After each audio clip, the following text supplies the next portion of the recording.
Hi everyone, today in Integrated Math 2, we're going to go over Chapter 5, Lesson 4. Here are the objectives. Make sure you write them down in your notes. Alright, so let's go over the angle addition postulate. So, in simple terms, angle addition postulate is just like the name says. We have angles, and we are adding. When we have our little angle and another little angle, it makes a big angle.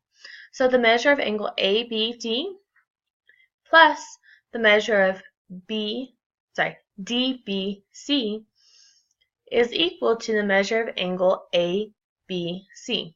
So small plus small is equal to our big one. Alright, so let's go over supplementary angles. Two angles are supplementary when they add up to 180 degrees.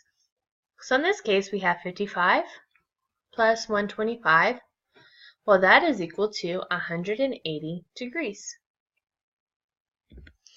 Complementary angles. Two angles are complementary when they add up to 90 degrees, which means they also form a right angle.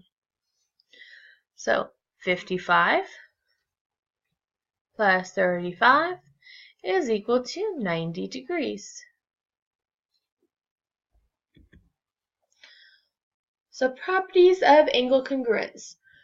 So this is just like last week when we were talking about the different properties, but now we're talking about it with angles.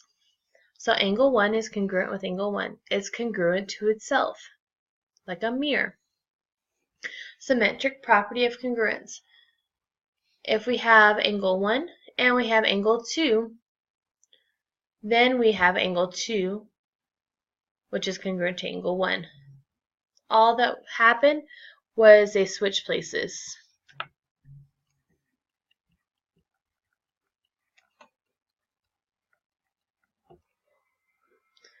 And then we have the transitive property of congruence. We have angle 1 is congruent to angle 2, and angle 2 is congruent with angle 3. Then angle 1 is congruent to angle 3. What happened is angle 2's are in the middle, and the middleman disappears, so it's gone. And then we're left with angle 1 is congruent with angle 3. Alright, so congruent supplements theorem. Angles supplementary to the same angle or two congruent angles are congruent.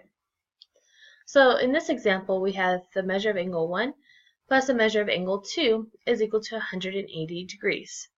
And the measure of angle 2 plus the measure of angle 3 is also equal to 180 degrees.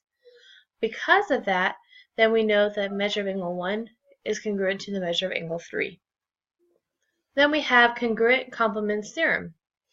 Well, if the measure of angle 4 plus the measure of angle 5 is equal to 90 degrees, which is complementary, and the measure of angle 5 plus the measure of angle 6 is also equal to 90, then we also know that angle 4 is congruent to angle 6.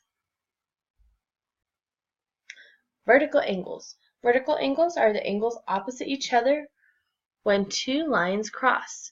So remember, it makes that X, as you can see here.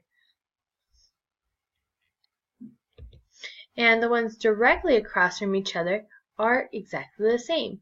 78 degrees is across from 78 degrees.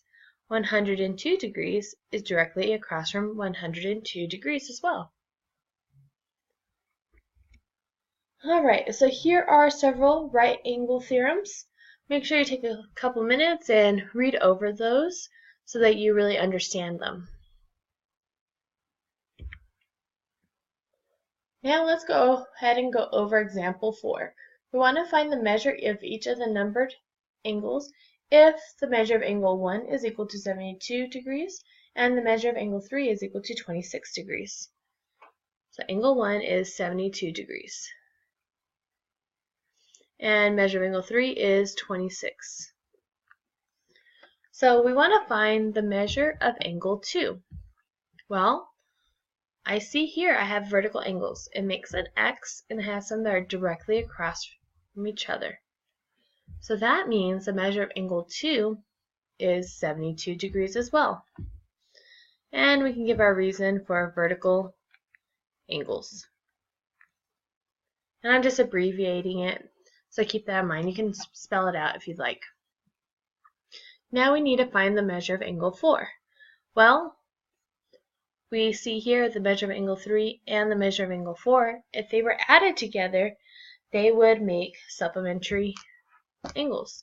So in this case, the measure of angle 3 plus the measure of angle 4 is equal to, it's a straight line, it's 180 degrees. Supplementary angles. So then we know the measure of angle 3 is 26 degrees plus the measure of angle 4, which is equal to 180 degrees. Treat this like a variable, so box it up. Subtract 26 from both sides. Then we're going to get the measure of angle 4 is equal to 154 degrees. And you can even just double check it. 154 plus 26, that is equal to 180, so we're good. And that's it.